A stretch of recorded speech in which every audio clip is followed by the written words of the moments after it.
Hey guys, it's me, Fam here, and today I'm going to be responding to comments that I see a lot on my channel. Of course, as a content creator who makes content primarily on the meta, I get a lot of comments that disagree with me, and I just want to address them really fast. Let me make it clear though that this is not meant to call anyone out. I think a lot of people are actually really respectful about their opinions, and they don't shove it down my throat or anything, and this is just a way for me to respond to them, because I have a lot of things I want to say, but it's just hard to say through text. So one of the first things I've seen is that a lot of people think that Vita is still one of the best pulls in part 2, and you're not necessarily wrong, but I think there's a lot more nuance to this. And I think people are bringing this up because I put her as a mid-tier or a mid-tier value pull in my tier list video. And like I said, she was borderline high tier, but I still decided on mid tier in the end. Now, just really fast background too.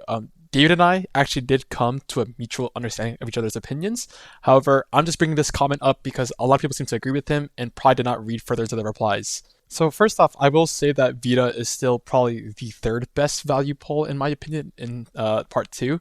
However, the issue is just that because of how fast the meta moves, being the third best means that you're just closer and closer to death as a Valkyrie, and I think we're starting to see this a lot with Vita as well. I really want to emphasize, first of all, that I do think Vita is a great Valkyrie. It's just that when I choose who to recommend, I want to choose someone that new players can use for a long time. First things first, Vita just has no more room to grow. We've seen her starting to fall off in usage rates, and she's already reached all her possible Astral Rings. And let me make it clear that she is just not a must pull by any means. Now, no one's actually calling her a must pull, but people are saying that she's the closest thing to a must pull, and I just completely disagree. To put it into perspective, back in part 1 pre-Herrscher Rebirth, if you didn't have the Herrscher Sentience, but you had every other single Valkyrie, you would still not be able to retain top 100 in most cases. And that's because there was just no suitable replacement for the Herrscher Sentience in any physical teams. Sentience is an actual must pull. Vita is not the same way at all. Although there aren't the greatest substitutes for Vita DPS, for support there's actually many options now that you can choose from. However, my biggest issue with Vita is just her long-term value. She's already hit her peak and she's only going downhill from here. Obviously, every single Valkyrie in Honkai Impact goes through this, but Vita literally has no more room to grow. She has already unlocked all her Astral Ring teams, and at this point, it only goes downhill from here. If I'm going to recommend a new Valkyrie for new players, why would I recommend Vita over someone like Rain Solaris or Bedam Kiana when they have new Astral Rings that are coming out for them? You also have to understand that when I recommend Valkyries, first of all, the best choice new players can usually make in most scenarios is to roll the newest Valkyrie, hence why I put Bedam Kiana as very high. So let me make it clear, Vita is only a mid-value pull to me because her long-term use is not clear anymore. However, there's a reason why I still put her as a very high-tier power Valkyrie, because I still think she's a strong Valkyrie in the current meta. Alright, here's another one that I get really often, and it's that the Herrscher Human is actually bad at S0. And to this, I say that you're probably right that you shouldn't roll for the Herrscher Human Divine Key if you have her at S0 only. So basically the context for this argument is that I said that in my tier list video that I have been able to hit top 100 Memorial Arena with an S2 Herrscher Human, but I wasn't sure how much of a power difference S2 and S0 was, just because quite frankly, I was just too lazy to Google it. Now thankfully, I did say that I can't 100% recommend her at S0 because I just wasn't sure about the damage difference in the video. And I said that most likely, even at S0, you would be able to retain Red Lotus with good rotations, and I do stand by that. I think even if you only have an S0 Herrscher Human, you can definitely retain Red Lotus just because players in that arena bracket generally have, quite frankly, pretty bad rotation fundamentals. Even with hindsight, I think I still am correct in putting her as a mid-value pull as well as an A-tier Valkyrie, just because, first of all, my meta ranking is version dependent, right? And so, of course, since she was released this patch, she's very relevant this patch. And as for her pull value, I just don't think she's anywhere near as bad as if you had pulled for Lantern or Shixel's Imperative at this current version.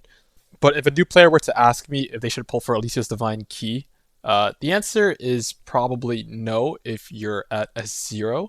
However, I do think that it's not the worst pull in the world if you did it, and I don't think you bricked your account or anything like that, because generally Divine Keys are just super cheap compared to pulling a full Valkyrie, so it's like, there's not really much of a penalty, honestly. So anyways, thank you for the commenters for pointing out that S0 Herrscher Human is pretty horrible to play, but I still think she's just a mid pull even then, and I stand by that. However, I can admit that I should have done more research on how much worse S0 would have been compared to her other upgrades. Now here is a very passionate long comment about the F2P status of the game. Go ahead and pause and read it, it is quite long. But I do think there's some valid points in there, and also some points that I think this commenter is very misguided on.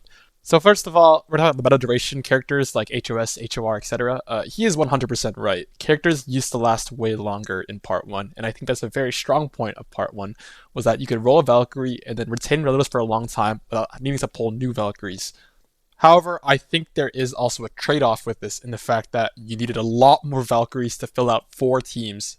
Here is a tier list from Marcel Honkai right around the turn of Part 2, and notice how many Valkyries you need compared to today to be meta. The difference in Part 2 is that you can pull 4 to 5 Part 2 Valkyries and you'll have all 4 teams filled out, and you'll probably be able to be competitive in Red Lotus and maybe even hit top 100 Mortal Arena with correct rotations.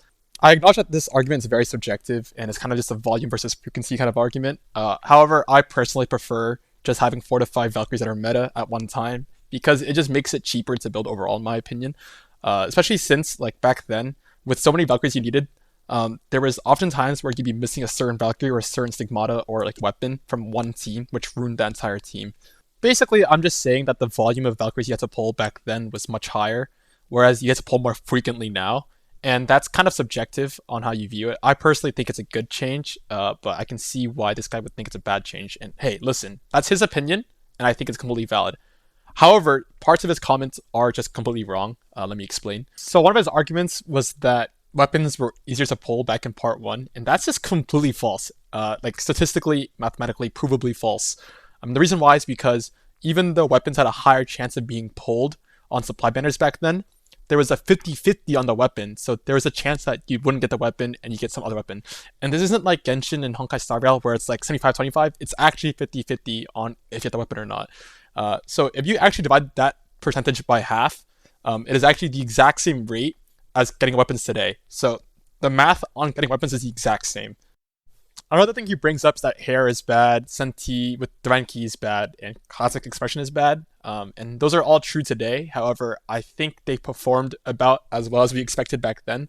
First of all, hair, we already knew that hair was going to be bad from the start. Even before she was released, we knew she was going to be a bad value pull. So that was like completely as expected. She was just like your once in a while, just unfortunately bad S rank Valkyrie.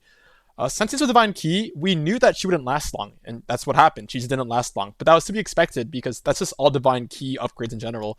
The Hersher of Thunder was like a huge exception to that rule, but Senti Divine Key did about as well as the Hersher of Reason Divine Key, so I mean, she did exactly as what was expected of her. And then finally, Cosmic Expression actually lasted a very long time, and that's thanks to Lunar Vow, of course.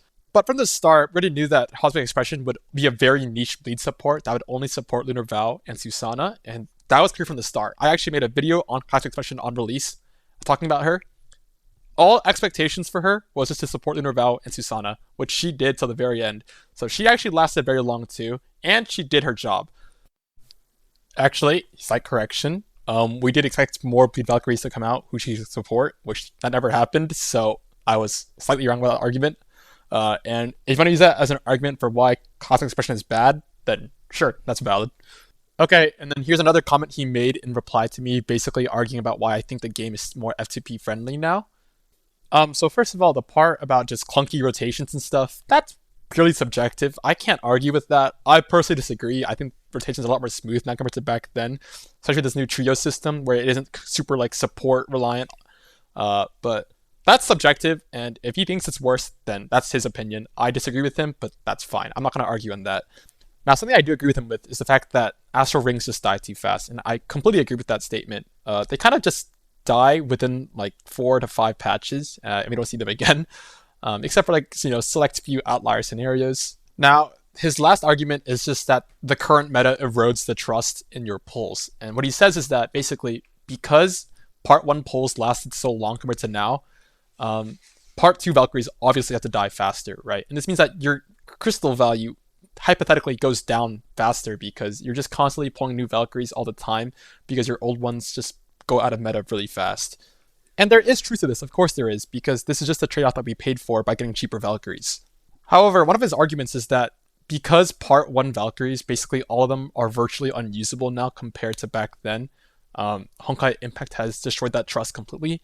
And I disagree. I actually think, for the most part, most Part 1 Valkyries actually got a normal runtime. Specifically, like Think Out of Vicissitude and Lunar Vow ended up being quite strong powerhouses for the bulk of part two so far, and they actually serve their purpose very well. Now, of course, the main exception to this rule is the Hersher Rebirth.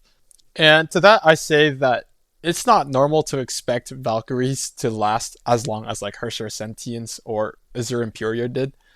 Just because they did doesn't necessarily mean that they set a precedent for every new Valkyrie.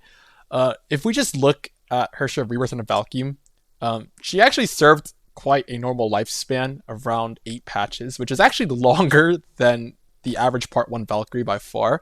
It's just that because she's a support, that's S rank, people expected her to last about as long as Hersher Sentience, maybe. And I'm not gonna play dumb. I was one of those people who was like really peddling her because I thought that she would also last as long as Hersher Sentience, and that's on me, I guess, for expecting that. And yeah, there is some valid truth to that. The fact that like I trusted the system to make her last long. Unfortunately, she didn't. I think the Hersher of Rebirth is just unfortunately a casualty of Part 2, and just the only one probably, because I think actually most Part 1 Valkyries that were expected to stay meta in Part 2, they ended up doing pretty well overall. Obviously, maybe not as well as they could have been, but especially like Lunar Vow and Pink Heart of Vicissitude, they both saw a good amount of usage up until now, and they're still seeing some usage even then. Also, it's very important to just note that Part 2 coming out was clearly like a very telegraphed version that was going to come out. We knew that every single Valkyrie that came out before Part 2 was under risk of getting dethroned almost immediately. It wasn't like we were just pulling Valkyries blindly without knowing what's going on, right? We knew when Part 2 was going to be released. They made it very clear like a year in advance. Now, for as much as I nitpick this guy's comment, I actually think the overarching message is something that I very much agree with, in the fact that your pull value just doesn't feel as good anymore. Every single Valkyrie you pull for, you know, it's not going to last that long.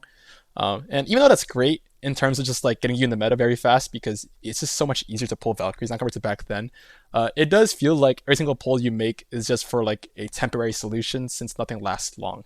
However, this just doesn't address the main overarching argument that we've had, which is that is the game more F2P friendly?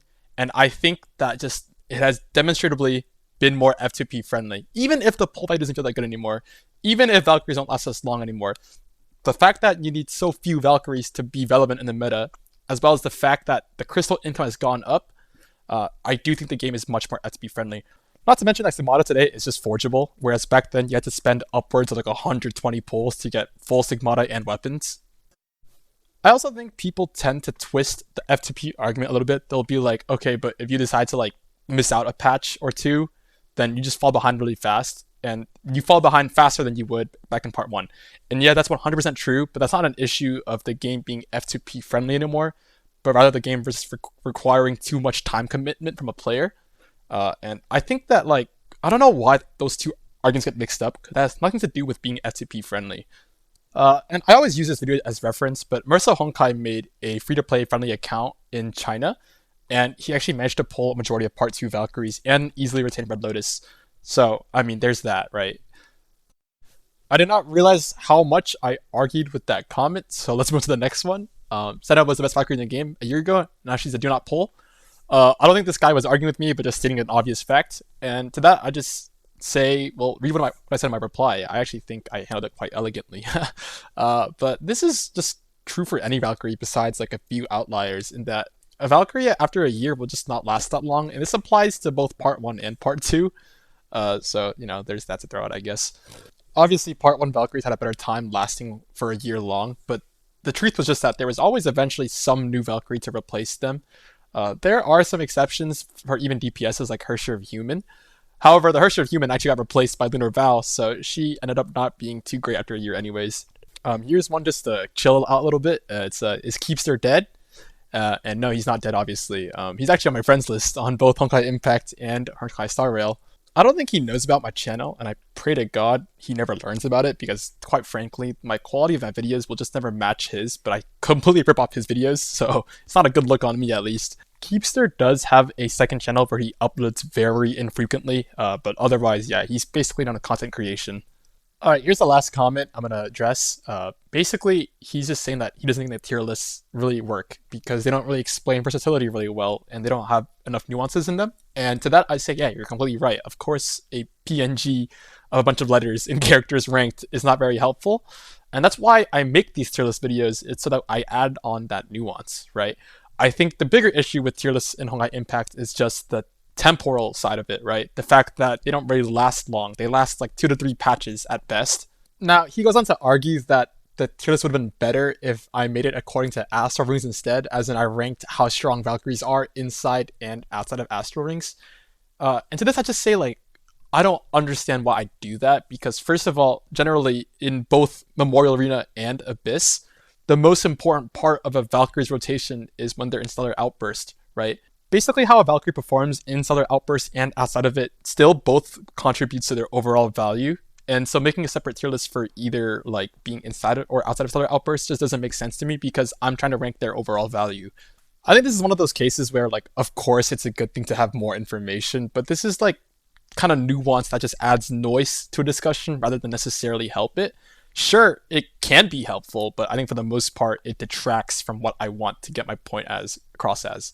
And this is where the comment ended at. He kind of detracted from his original point and just said that supports vary against bosses and content. And like, yeah, of course. To talk on that, it's like, of course that's true, but every single Valkyrie has a boss they top score in. And my goal in ranking this list is to see, okay, well, which Valkyrie do you see the most in most bosses, right? Which Valkyrie do you see across different bosses? How well do they adapt to the new meta and stuff like that? So yeah, that's why I don't believe having a separate tier list for inside and outside Stellar Outburst is really important to my overall message. Anyways, that's the end of this video. I know that I tend to stutter and repeat myself a lot when I have like freeform talking to a camera, so, or I guess a mic, sorry. But I hope you guys enjoyed the video, and once again, please don't take anything I said in this video as like a way to insult my viewers. I really appreciate when anyone comments, and I think it promotes a lot of healthy discussion in the comments. I think every single comment in this video was valid and made sense. And yeah, thank you for watching.